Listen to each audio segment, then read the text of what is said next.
প্রথম পর্বে আলোচনা করেছি কিভাবে হযরত আদম আলাইহিস সালাম ইবলিসের প্রতারণায় গন্ধম খেলেন। আজকের পর্বে থাকছে কিভাবে তিনি জান্নাত থেকে দুনিয়াতে নাজিল হলেন এবং এখানেই শুরু হলো মানব জীবনের নতুন অধ্যায়। গন্ধম খাওয়ার পর হযরত আদম আলাইহিস সালামকে শরণদ্বীপ তথা সিংহল নামক স্থানে নামিয়ে দেওয়া হলো, আর বিবি হাওয়াকে নামিয়ে দেওয়া হলো জেদ্দা নামক শহরে। হযরত আদম ও বিবি হাওয়ার গন্ধম খাওয়ার ব্যাপারে মূল ভূমিকা ইবলিসের হলেও ময়ূর ও সাপ তাকে সাহায্য করেছিল। সুতরাং আল্লাহ তাআলা ময়ূরকে ডেকে বলল, হে ময়ূর, তোমার অপরাধ খুবই গুরুতর, না হলেও তুমি একেবারে নির্দোষ নও, কারণ তোমার কথা জানা ছিল যে আমার অনুমতি ব্যতীত কাউকে বেহেশতের ভিতর প্রবেশ করানো একেবারে নিষিদ্ধ। তথাপি তুমি অপরিচিত এক ব্যক্তিকে বেহেশতের মধ্যে প্রবেশ করতে সাহায্য করেছ। সুতরাং এই কারণে তোমাকে কিছু শাস্তি ভোগ করতে হবে। প্রথমত, তোমার স্থান আর বেহেশতের মধ্যে থাকবে না। তোমার দেহের অতুলনীয় সৌন্দর্য অনেক অংশেই হ্রাস পেয়ে যাবে। তোমার দেহের মধ্যে তোমার পায়ের সৌন্দর্য ছিল সর্বাধিক, কিন্তু সেই পায়ের সৌন্দর্য বিনষ্ট করে তাকে কুৎসিত করে দেওয়া হবে। অতঃপর ফেরেশতারা আল্লাহ রাব্বুল আলামিনের আদেশ অনুযায়ী ময়ূরকে বেহেশত থেকে বের করে দুনিয়াতে রেখে আসলো। ময়ূরকে শাস্তি দেওয়ার পরে আল্লাহ রাব্বুল আলামিন সাপকে লক্ষ্য করে বললেন, হে সাপ, আমার সৃষ্টির প্রাণীকুলের মধ্যে তোমাকেই সর্বাধিক সৌন্দর্য দান করা হয়েছিল এবং আমি তোমাকে বেহেশতে রেখেছিলাম, কিন্তু তোমাকে এত সব মর্যাদা দেওয়ার পরেও তুমি আমার হুকুম অমান্য করেছো। আমার অনুমতি ব্যতীত তুমি অপরিচিত একজনকে বেহেশতের মধ্যে প্রবেশ করতে সাহায্য করেছ। এই অপরাধের ফলস্বরূপ তোমাকেও শাস্তি পেতে হবে। অতঃপর এই মুহূর্তে তোমাকে বেহেশতে থেকে বহিষ্কার করে দেওয়া হবে। তোমার অপরূপ সৌন্দর্য বিনষ্ট করে তোমাকে কুৎসিত আকৃতির করে দেওয়া হবে। তুমি যেই পায়ের সাহায্যে ইবলিসকে বেহেশতে প্রবেশ করিয়েছিলে, তোমার সেই পা নিশ্চিহ্ন করে দেওয়া হবে এবং তোমাকে সারা জীবন পা ছাড়াই চলাফেরা করতে হবে।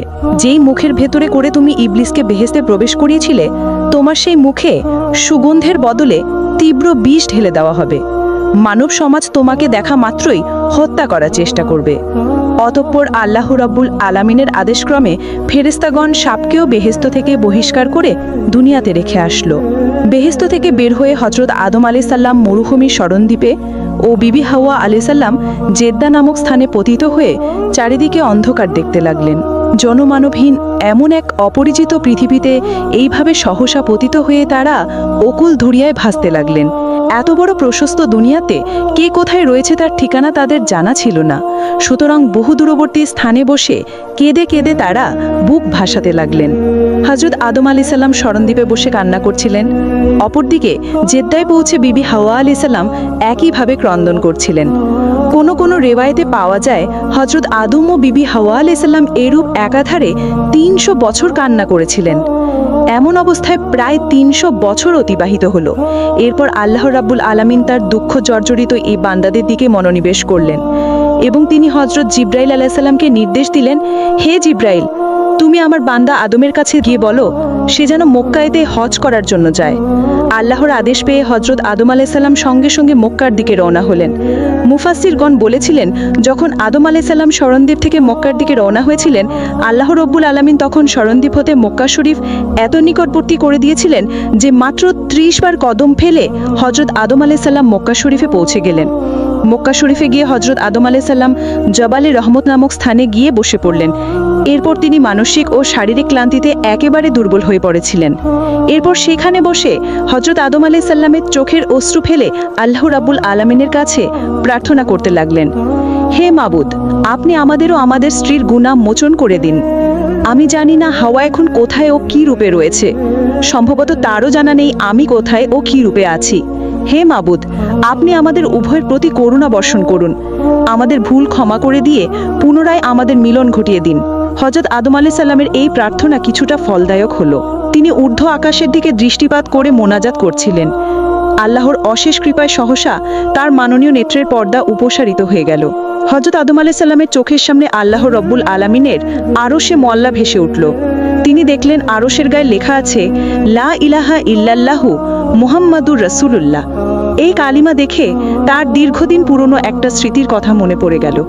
যখন আল্লাহ রাব্বুল আলামিন তাকে সৃষ্টি করেছিলেন, সৃষ্টির পর তিনি মাথা উঁচু করে আরশে মোয়াল্লার নিচে এই লেখাটি দেখতে পেয়েছিলেন।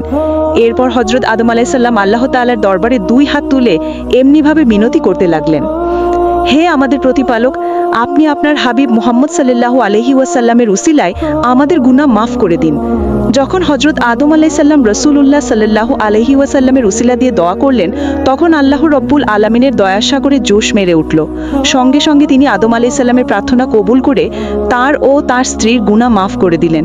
তিনি তাদেরকে সম্পূর্ণরূপে বেগুনাহ করে দিলেন। এরপর আল্লাহ রাব্বুল আলামিন জিব্রাইল আলাইহিস সালামকে পাঠিয়ে দিলেন। জিব্রাইল আলাইহিস সালাম আদম আলাইহিস সালামকে বলল, আপনি এবার আপনার দোয়ার মাঝে মুহাম্মদ সাল্লাল্লাহু আলাইহি ওয়াসাল্লামের নাম উল্লেখ করেছেন বিধায় আল্লাহ রাব্বুল আলামিন আপনার দোয়া কবুল করে নিয়েছেন। আপনার ও আপনার স্ত্রীর গুনার খাতা ক্ষমা করে দিয়েছেন। এই দোয়া যদি আপনি গুনাহ করার পরে বেহেশতে থাকতেই করতেন, তাহলে আল্লাহ রাব্বুল আলামিন সেখানে আপনাদের গুনাহ ক্ষমা করে দিতেন। আপনাদের আর দুনিয়াতে আসার প্রয়োজন হতো না। তখন হযরত আদম আলাইহিস সালাম বললেন, ওহে জিব্রাইল, এতদিন আমি এই কালেমাটি এমনভাবে বিচলিত হয়ে গিয়েছিলাম যে আমি কিছুতেই তার কথা মনে করতে পারছিলাম না। কিন্তু আজকে হঠাৎ আল্লাহ রাব্বুল আলামিনের মেহেরবানিতে আমার সেই কালেমার কথা মনে পড়ে যায় এবং আমি সেই কালেমার ওসিলা দিয়ে আল্লাহ রাব্বুল আলামিনের কাছে দোয়া করলাম। ফেরেশতা জিব্রাইল আলাইহিস সালামের সাথে আদম আলাইহিস সালামের এইরূপ কথোপকথন চলছিল। হঠাৎ হযরত আদম আলাইহিস সালামের দৃষ্টি দূরের একটি প্রান্তরের দিকে অভিভূত হলো। তিনি দেখতে পেলেন জেদ্দার দিক থেকে বিবি হাওয়া আলাইহিস সালাম তার দিকে এগিয়ে আসছেন। এই দৃশ্য অবলোকন করে হযরত আদম আলাইহিস সালাম আর বসে থাকতে পারলেন না। তিনি দৌড়ে গিয়ে আগমনরত বিবি হাওয়াকে জড়িয়ে ধরে ক্রন্দন করতে লাগলেন। বিবি হাওয়াও এতদিন পরে স্বামীকে ফিরে পেয়ে কাঁদতে লাগলেন। সুদীর্ঘ ৩০০ বছরের পর স্বামী স্ত্রীর এইভাবে অপরূপ সাক্ষাতের সত্যি বুঝি নজির মেলা ভার। হযরত আদম আলাইহিস সালামের কান্না কোনোভাবেই থামছে না। তাদের কান্না ফেরেশতারাও অবলোকন করছিল। তারা সকলেও তাদের কান্নার সাথে শামিল হলো এবং আল্লাহ রাব্বুল আলামিনের দরবারে অশেষ শুকরিয়া আদায় করল। হযরত আদম আলাইহিস সালাম আল্লাহ তাআলার তরফ থেকে ক্ষমা লাভের পর কিছুটা নিশ্চিন্ত হলেন বটে, কিন্তু জীবনযাপনের ক্ষেত্রে জটিলতার মধ্যে দিয়ে দিন যাপন করতে লাগলেন। তিনি ও বিবি হাওয়া দীর্ঘদিন গাছের ফলমূল ও পানি পান করে জীবন ধারণ করলেন, যা ছিল অত্যন্ত কষ্টকর ও পীড়াদায়ক। এই অবস্থায় হযরত জিব্রাইল আলাইহিস সালাম বেহেশত থেকে এক জোড়া বলদ ও এক জোড়া গাভী এনে দিলেন। তার সঙ্গে কিছু গমের বীজও নিয়ে আসলেন এবং বললেন, এগুলি দিয়ে আপনারা জীবিকা নির্বাহ করবেন। বলদ দিয়ে জমিতে চাষাবাদ করবেন এবং গমের বীজ দিয়ে ফসল ফলাবেন। জিব্রাইল আলাইহিস সালামের কথা শুনে আদম আলাইহিস সালাম বললেন, সবই বুঝলাম, কিন্তু আমরা তো কিছুই জানি না। তখন জিব্রাইল আলাইহিস সালাম বললেন, সেটা নিয়ে আপনি চিন্তা করবেন না, আমি আপনাকে সব শিখিয়ে দিচ্ছি। অতঃপর জিব্রাইল আলাইহিস সালাম বলদ দ্বারা চাষাবাদ করে ফসল উৎপাদন করার পদ্ধতি শিখিয়ে দিলেন। গমের বীজ মাটিতে ফেলার সঙ্গে সঙ্গে হযরত আদম আলাইহিস সালাম 7 ঘন্টার মধ্যে গম লাভ করতে সক্ষম হলেন। এরপর গমের খোসা ছাড়ান ও গুঁড়া করে কেমন করে রুটি তৈরি করতে হয় সেই পদ্ধতি বিবি হাওয়াকে শিখিয়ে দেয়া হলো। কিন্তু রুটি ভাজার জন্য আগুনের অভাব দেখা দিল। তখন হযরত জিব্রাইল আলাইহিস সালাম আল্লাহ তাআলার আদেশক্রমে দোজখ থেকে সামান্য ধোঁয়া নিয়ে আসলেন। যখন ওই ধোঁয়া জমিনে রাখা হলো, তখন মাটি নিমিষার মধ্যে জ্বলে এক গর্তের সৃষ্টি হলো। উক্ত গর্ত দ্বারা দোজখের ধোঁয়া দোজখে গিয়েই পতিত হলো। এভাবে কয়েকবার চেষ্টা করে দোজখের ধোঁয়া পৃথিবীতে রাখা সম্ভব হলো না। তখন আল্লাহ তাআলা জিব্রাইল আলাইহিস সালামকে বললেন, হে জিব্রাইল, এই আগুন পৃথিবীতে রাখা সম্ভব হবে না যতক্ষণ না পর্যন্ত তুমি সেটি রহমতের দরিয়ায় ধৌত করো। অতঃপর আল্লাহ তাআলার নির্দেশক্রমে জিব্রাইল আলাইহিস সালাম উক্ত ধোঁয়া নিয়ে রহমতের দরিয়ায় 7 বার ধুয়ে পৃথিবীতে নিয়ে আসলেন। তখন উহা স্বাভাবিক আগুন হিসাবে প্রয়োজনীয় জ্বালানি কার্য সমাধা করে। ওদিকে শয়তানের পক্ষে দুনিয়াতে হযরত আদম আলাইহিস সালামকে দ্বিতীয়বার বিপদে ফেলার সক্ষম হয়নি, বরং হযরত আদম আলাইহিস সালামকে ধোঁকা দিতে গিয়ে শয়তানকে বহুবার বিপদের সম্মুখীন হতে হয়েছে। হযরত আদম ও বিবি হাওয়া আলাইহিস সালামকে আল্লাহ তাআলা স্থায়ীভাবে শৃঙ্খলে বসবাসের হুকুম দেন। তারা আল্লাহ তাআলার হুকুম অনুসারে সেইখানে বসবাস করতে আরম্ভ করে। এবং সেখানে তাদের সন্তান সন্ততির জন্ম হয়। আল্লাহ তাআলার বিধান হিসাবে বিবি হাওয়া একত্রে দুটি সন্তান প্রসব করতেন, একটি ছেলে এবং অপরটি মেয়ে। এই পদ্ধতি রহস্য ছিল এটাই যে এক জোড়ের ছেলে অপর জোড়ের মেয়ের সাথে এবং অপর জোড়ের মেয়ে প্রথম জোড়ের ছেলের সাথে বিবাহ সম্পাদন করা হতো। হযরত আদম আলাইহিসসালামের প্রথম যে জোড়া সন্তান জন্ম হয় তার ছেলের নাম কাবিল ও মেয়ের নাম রাখা হয় একলিমা। একলিমা ছিল খুব সুন্দরী ও রূপসী। দ্বিতীয়বার হযরত আদম আলাইহিসসালামের যে সন্তান জন্ম নেয় তার ছেলের নাম রাখা হয় হাবিল ও মেয়ের নাম রাখা হয় সাজা। দ্বিতীয়বারের কন্যাটি তেমন সুন্দরী ছিল না। এভাবে প্রতি বছর বিবি হাওয়া এক জোড়া করে সন্তান জন্ম দিতে আরম্ভ করেন। ইতিহাস সূত্রে যতদূর জানা যায় হযরত আদম আলাইহিসসালাম ও বিবি হাওয়া সর্বমোট 180 জোড়া সন্তানের জন্ম দিয়েছিলেন বলে কথিত আছে। প্রথম ও দ্বিতীয় জোড়ের সন্তানেরা যখন বড় হয় তখন আল্লাহ তাআলা তার বিধান অনুসারে তাদের বিবাহ সম্পাদন করার জন্য তাকিদ দেন। তখন হযরত আদম আলাইহিসসালাম প্রথম দুই জোড়ের সন্তানদেরকে ডাক দেন এবং বললেন, আল্লাহ তাআলার বিধান অনুসারে তোমাদের বিবাহ সম্পন্ন হবে। আর বিবাহের নিয়ম হলো এই যে প্রথম যারা ছেলের সাথে দ্বিতীয় জনের মেয়ে আর দ্বিতীয় জোড়ার মেয়ের সাথে প্রথম জোড়া ছেলের বিয়ে হবে। অর্থাৎ প্রথম জোড়ার কাবিল বিয়ে করবে সাজাকে এবং দ্বিতীয় জোড়ার হাবিল বিয়ে করবে আকলিমাকে।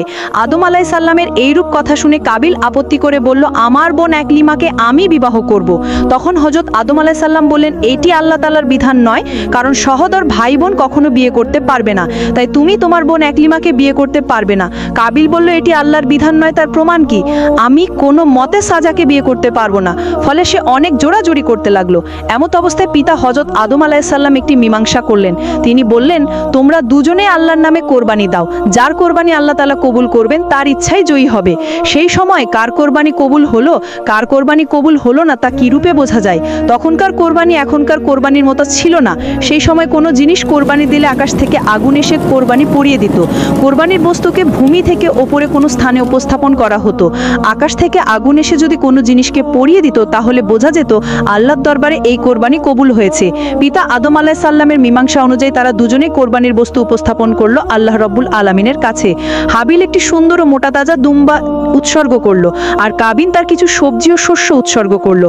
তখন সবজি ও শস্য কোরবানির জন্য উৎসর্গ করা যেত। কোনো কোনো বর্ণনা মতে পাওয়া যায় হাবিল উৎসর্গ করেছিল মোটা তাজা দুম্বা আর কাবিলের শস্য ছিল নিকৃষ্ট মানের। অতঃপর আল্লাহ তাআলা হাবিলের কোরবানিকে কবুল করলেন, ওপর থেকে আগুন দিয়ে দুম্বাটিকে পুড়িয়ে দিলেন, কিন্তু কাবিলের শস্যকে কিছুই করলেন না। সেই হিসাবে বিয়ের নিয়ম আগের মতোই রইল। হাবিল বিয়ে করবে কাবিনের জোড়া জন্ম নেওয়া মেয়েটিকে অর্থাৎ একলিমাকে, কিন্তু কাবিল এই অপমান সহ্য করতে পারল না। কাবিল ইমানদারের ক্ষেত্রে খুবই অগ্রগামী ছিল না। সে পিতার সিদ্ধান্তকে মনে প্রাণে মেনে নিতে পারল না। সে হাবিলকে হুমকি দিয়ে বলল, তুমি আকলিমাকে পরিত্যাগ করো, না হয় আমি তোমাকে হত্যা করব। হাবিল সে কথায় বলল, আমি আল্লাহ ও রাসূলের সিদ্ধান্তের উপর বহাল থাকব, তাতে তুমি আমাকে ভয় প্রদর্শন করে পথভ্রষ্ট করতে পারবে না। কাবিল একথায় ভীষণ ক্রোধান্বিত হলো এবং হাবিলকে হত্যা করে প্রতিজ্ঞা করলো। একদা হযরত আদম আলাইহিসসালাম ও হাওয়া আলাইহিসসালাম কাবাঘর জিয়ারতের জন্য মক্কা শরীফ চলে গেলেন। এদিকে কাবিল এই সময়টাকে তার দূরভিসন্ধি চরিতার্থের উপযোগী সময় হিসাবে বেছে নিল এবং হাবিলের পিছনে পিছনে ঘুরে বেড়াতে লাগলো। কাবিলের চিন্তা কার্যকর করার ক্ষেত্রে একটা প্রতিবন্ধকতা দেখা দিল। সেটা হলো কি উপায় তাকে হত্যা করবে তা সে স্থির করতে পারল না। এ সময় শয়তান দীর্ঘদিন পরে আদম আলাইহিসসালামের সন্তানদের ক্ষেত্রে একটু কাজ করার সুযোগ পেয়ে অত্যন্ত আনন্দিত হলো। সে কাবিলের সম্মুখে একজন পথচারী হিসেবে উপস্থিত হলো। পথচারী দেখলো পথচারীর সম্মুখ দিয়ে একটি সাপ অতিক্রম করছিল। এমন সময় পথচারী একটি খণ্ড ভারী পাথর এনে সাপের মাথায় আঘাত করলো। তাতে সাপের মাথা চূর্ণ বিচীর্ণ হয়ে গেল এবং অল্প সময়ের মধ্যে সাপটি মারা গেল। একাজ সমাধা করে পথচারী চলে গেল। কাবিল এই দৃশ্য দেখে হত্যার উপযুক্ত কৌশল গ্রহণ করলো। অতঃপর সে হাবিলের খোঁজ খবরে বের হলো। বাড়ির বাইরে গিয়ে সে দেখতে পেল হাবিল ছাগল বসবাসকারী একটি নির্জন গৃহের এক কোণে ঘুমিয়ে আছে। তখন কাবিল দূর থেকে একটি ভারী পাথর বহন করে নিয়ে আসলো এবং ধীরে ধীরে হাবিলের কাছে গিয়ে সজোরে পাথর দ্বারা তার মাথায় আঘাত করলো। অমনি হাবিল ছটফট করে উঠল। তখন কাবিল পাথরটি উঠিয়ে পুনরায় তার মাথায় আঘাত করলো। এবার সে নিস্তব্ধ হয়ে গেল। হাবিল মৃত্যুবরণ করলো। প্রাথমিক কাজ সমাধা করে সে দ্বিতীয় আরেকটি সমস্যার সম্মুখীন হলো। হাবিলকে হত্যা করা হয়েছে, এখন তার লাশটিকে কি করা যাবে? যদি এভাবে রাস্তার পাশে লাশটি পড়ে থাকে তাহলে তার অন্যান্য ভাইরা এই হত্যার রহস্য অবশ্যই উদ্ঘাটন করে ফেলবে। কাবিল এ বিষয় নিয়ে খুবই দুশ্চিন্তাগ্রস্ত হলো। এমনকি সে দু চোখের পানি ছেড়ে দিয়ে অঝোর নয়নে কাঁদতে লাগলো। এমন সময় সে একটু দূরে দেখতে পেল দুটি কাক ভীষণ যুদ্ধে ও মারামারিতে লিপ্ত। কিছুক্ষণ মরণপন্ন যুদ্ধ করার ফলে একটি কাক মৃত্যুবরণ করলো। হত্যাকারী কাকটি নিজ ঠোঁট ও পা দ্বারা মাটিতে একটা বড় গর্ত করে নিল এবং মৃত কাকটিকে টেনে এনে সেই গর্তের মধ্যে ফেলে ওপরে মাটি দিয়ে ঢেকে দিল। একাজ সমাধা করে কাকটি উড়ে চলে গেল। কাবিলের দৃশ্য দেখে নিজের জন্য পথ পেয়ে গেল। তাড়াতাড়ি সে নিকটবর্তী স্থানে একটি কবর খনন করলো এবং তার মধ্যে হাবিলকে রেখে মাটি চাপা দিল। কাকের ঘটনা সম্পর্কে তাফসির কারকগণ লিখেছেন যে কাক দুটি ছিল আল্লাহর ফেরেশতা। এ ফেরেশতাকে পাঠিয়ে আল্লাহ তাআলা মৃতদেহকে কিভাবে দাফন করতে হয় তা পৃথিবীর মানুষকে শিক্ষাদানের জন্য এই ঘটনা অবতরণ করেন। যেহেতু এই পৃথিবীতে আর কোনো মানুষ মারা যায়নি, এটাই মৃত্যুর প্রথম ঘটনা। অতঃপর মৃত্যুর বিধান ও নিয়ম সম্পর্কে কারো কোনো জ্ঞান ছিল না। ওইভাবে আল্লাহ তাআলা মানুষকে শিক্ষা দিয়েছেন। অতঃপর হত্যা করার ঘটনা এটাই পৃথিবীতে সর্বপ্রথম। কাবিল সব ঝামেলার সমাধান করে নিশ্চিন্ত হলো। এইবার সে মহা আনন্দে ইকলিমাকে বিয়ে করবে। পৃথিবীতে তার আর কোনো প্রতিবন্ধকতা নেই, তাই মনের আনন্দে সে পথ চলতে আরম্ভ করল। হঠাৎ আল্লাহ তাআলার ইঙ্গিতে তার হাঁটু পর্যন্ত মাটির মধ্যে গেড়ে গেল। কাবিল তা উঠানোর জন্য যথেষ্ট চেষ্টা করল। বারবার আল্লাহ তাআলার নাম স্মরণ করল এবং তার করুণা ভিক্ষা চাইল। আল্লাহ তাআলার পক্ষ থেকে বাণী এলো, হে পাপিষ্ঠ, রক্তের সম্পর্ক ছিন্ন করে যে ব্যক্তি ভাইকে হত্যা করেছে তার শাস্তি হলো জীবন্ত অবস্থায় তাকে মাটিতে পুঁতে ফেলা।